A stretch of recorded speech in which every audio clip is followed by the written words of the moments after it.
America से भारत लाया जा रहा है गैंगस्टर लॉरेंस बिश्नोई का भाई अनमोल। आज सुबह 10 बजे दिल्ली के आईजीआई एयरपोर्ट पहुंचेगा अनमोल। 200 भारतीयों के साथ डिपोर्ट किए गए अनमोल बिश्नोई को दिल्ली पहुंचने पर दिल्ली पुलिस करेगी गिरफ्तार। पटियाला हाउस कोर्ट में होगी पेशी। अनमोल बिश्नोई पर एनसीपी विधायक बाबा सिद्दीकी और पंजाबी सिंगर सिद्धू मूसेवाला की हत्या में शामिल होने का आरोप है। सलमान खान के घर पर फायरिंग करवाने का भी इल्जाम। एनआईए की मोस्ट वांटेड लिस्ट में शामिल अनमोल बिश्नोई के खिलाफ 18 केस दर्ज है। एनआईए ने अनमोल की गिरफ्तारी पर रखा था 10 लाख का इनाम। बाबा सिद्दीकी के बेटे जीशान सिद्दीकी ने अनमोल बिश्नोई को समाज के लिए बताया खतरा। कहा उसे कड़ी से कड़ी सजा मिलनी चाहिए।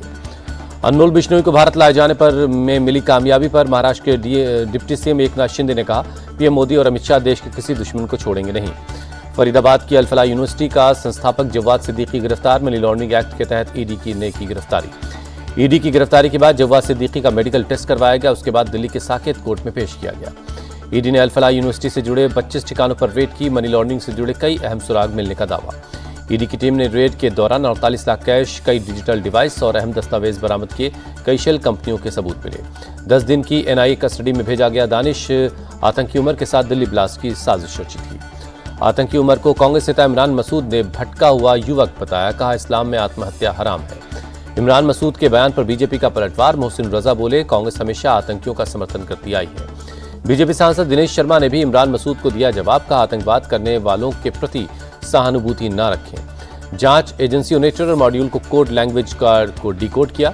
बम के लिए बिरयानी और हमले के लिए दावत शब्द का इस्तेमाल किया।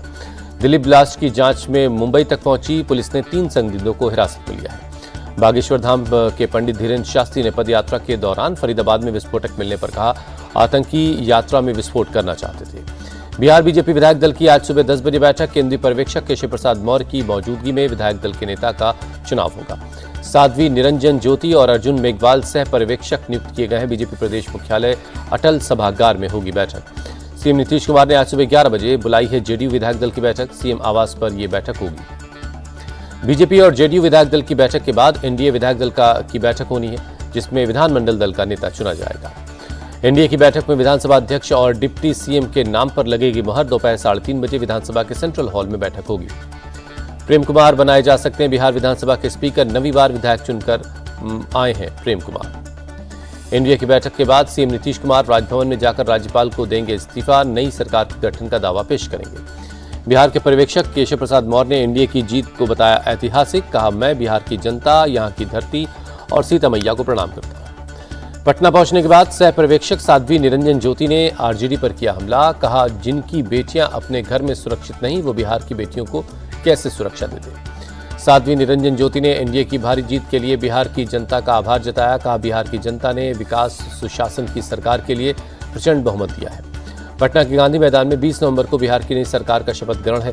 नीतीश कुमार ने एनडीए के नेताओं के साथ तैयारियों का जायजा लिया।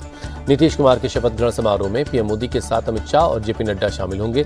एनडीए शासित राज्यों के मुख्यमंत्री भी होंगे। 1.5 से 2 लाख लोगों के आने की संभावना है। बिहार में नई सरकार को लेकर दिल्ली में मंथन। अमित शाह जेपी नड्डा से मिले, ललन सिंह और संजय झा से भी मिले। दिल्ली से लौटकर सीधे सीएम नीतीश से मिले ललन सिंह और संजय झा। अमित शाह और नड्डा से हुई बातचीत पर अपडेट दिया। तेजस्वी यादव पर रोहिणी आचार्य के हमले जारी हैं। का पिता की मदद के वक्त बेटा भाग गया। उपदेश देने वाले किसी को खून तक नहीं दे सकते। रोहिणी आचार्य ने कहा लालू की नाम पर हमदर्दी बटोरने वाले पहले खुद किडनी दान करें। मुझे गलत बताने वाले खुले मंच पर बहस के लिए तैयार रहे। बीजेपी नेता नितिन नवीन का तेजस्वी पर अटैक। कहा वो न पार्टी संभाल पाए न परिवार। अब ईवीएम से हार का रोना तो रोएंगे। बीजेपी सांसद रविशंकर प्रसाद ने कहा बिहार के लोगों को मोदी नीतीश पर भरोसा। बिहार ने जाति से बाहर आकर वोट किया है।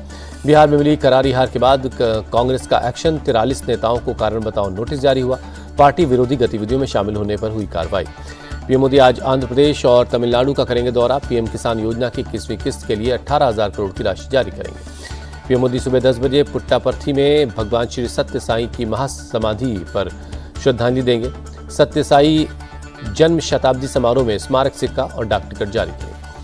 महाराष्ट्र में बीजेपी शिवसेना की अनबन खुलकर आई सामने। कैबिनेट बैठक में शिवसेना के मंत्री रहे गैर हाजिर।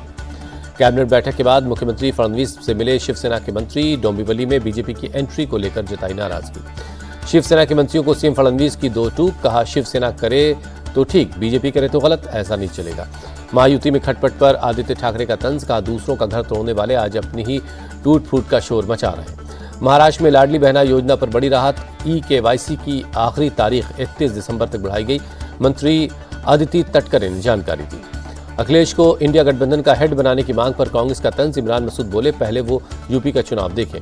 रूस के मॉस्को में राष्ट्रपति पुतिन से मिले विदेश मंत्री एस जयशंकर। आगामी भारत रूस शिखर सम्मेलन की तैयारियों की जानकारी दी। राष्ट्रपति पुतिन से मीटिंग को लेकर एस जयशंकर ने जानकारी दी। कहा, दोनों देशों के आपसी रिश्तों को आगे बढ़ाने पर बातचीत हुई। क्षेत्रीय और वैश्विक घटनाक्रम पर भी बातचीत हुई। दिल्ली में गृहमंत्री अमित शाह से मिले एमपी के सीएम मोहन यादव। पीएम मोदी और अमित शाह की तस्वीर भेंट की। गुवाहाटी में आरएसएस की शताब्दी समारोह में पहुंचे संघ प्रमुख मोहन भागवत। कहा, जो भारत पर गर्व करता है, जो हमारे इस संस्कृति की विरासत लेकर चलता है, वो हिंदू है। संघ प्रमुख बोले, हिंदू केवल एक धार्मिक शब्द नहीं है, ये पूजा पद्धति और खान पान में नहीं बंधा है, ये हजारों सालों की सांस्कृतिक निरंतरता में निहित एक सभ्यतागत पहचान है। मोहन भागवत का हिंदू को लेकर बयान। बोले, अपनी पूजा पद्धति छोड़े बिना, अपने रीति रिवाज छोड़े बिना कोई भी इस देश और भारतीय संस्कृति को मानता है तो वो हिंदू है। पश्चिम बंगाल के बीरभूम में सरदार वल्लभ भाई पटेल की 150वीं जयंती पर निकाली गई तिरंगा यात्रा। बीजेपी नेता शुभेंदु अधिकारी रैली में शामिल हुए। एनसीपी नेता नवाब मलिक को झटका। दाऊद से जुड़े मनी लॉन्ड्रिंग मामले में आरोप तय हुए। टीएमसी सांसद कल्याण बनर्जी पर एफआईआर। राजभवन में हथियार होने का आरोप लगाया था। पंजाब के सीएम भगवंत मान का बड़ा आरोप। कहा, केंद्र के इशारे पर पड़ोसी राज्य पंजाब को लूटने में लगे हैं। सीएम योगी ने गोरखपुर में रीजनल फॉरेंसिक लैब का उद्घाटन किया। कहा, अब फॉरेंसिक साक्ष्यों को मिनट में सच उनके पीछे का जान लिया जाएगा। सीएम योगी ने अपराध के लिए सरकार के जीरो टॉलरेंस का दावा किया। कहा, अब कोई भी अपराधी कानून से नहीं बचेगा। अयोध्या राम मंदिर में 25 नवंबर को ध्वजारोहण समारोह है। सीएम योगी ने तैयारियों का जायजा लिया। मंदिर में पूजा अर्चना की। महाराष्ट्र के अंबरनाथ में एक शख्स पर 9 लोगों ने तलवार और रॉड से हमला किया। सीसीटीवी में कैद हुई वारदात। पुरानी रंजिश का मामला। जानलेवा हमले में बुरी तरह से जख्मी एक शख्स को अस्पताल में भर्ती करवाया गया। पुलिस सीसीटीवी फुटेज के आधार पर हमलावरों की तलाश कर रही है। यूपी के गाजीपुर में पुलिस ने 6 गौ तस्करों को गिरफ्तार किया। मुठभेड़ में 3 लोग जख्मी हुए। 3 तमंचा, 6 गौवंश समेत स्कॉर्पियो और पिकअप वैन बरामद हुई। गाजीपुर के स्वाट टीम ने गोरखपुर जंगीपुर हाईवे पर तेज रफ्तार पिकअप को रोका था। तस्करों ने पुलिस पर की फायरिंग। यूपी के कानपुर में एक होटल में लगी आग। फायर ब्रिगेड की टीम ने आग पर काबू पा लिया। हादसे में किसी की जान को नुकसान नहीं हुआ। आग के दौरान होटल में फंसे थे कई लोग। पुलिस और स्थानीय लोगों की मदद से सभी को रेस्क्यू कर लिया गया।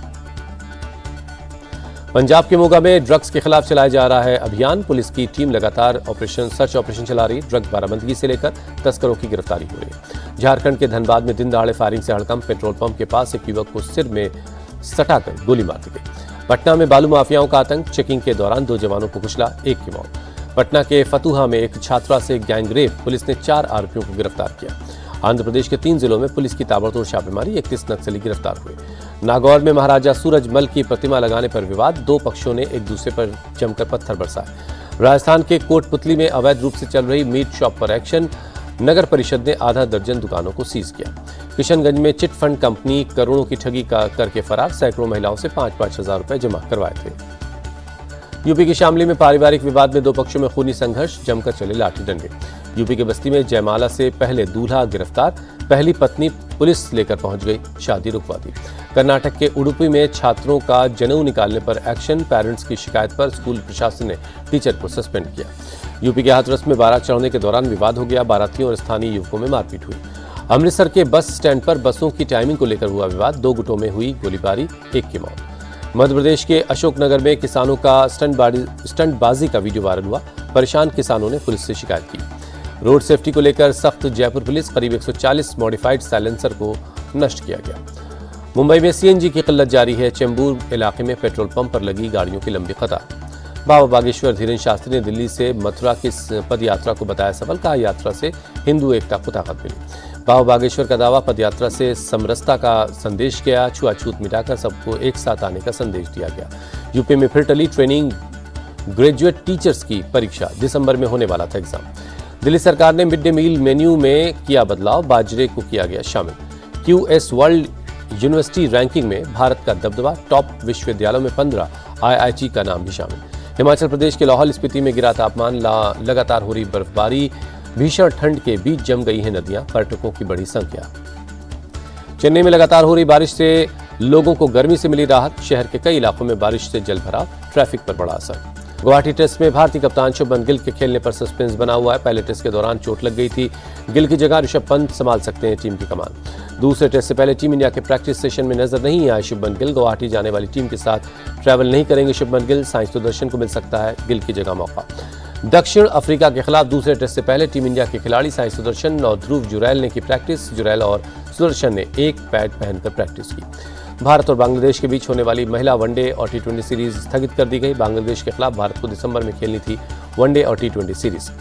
वर्ल्ड मुक्केबाजी कप में भारतीय मुक्केबाज प्रीति पवार ने किया बड़ा उलटफेर। ओलंपिक पदक विजेता और 3 बार की वर्ल्ड चैंपियन चीनी ताइपे को हुआंग सियाओ वेन को 4-0 से हरा दिया।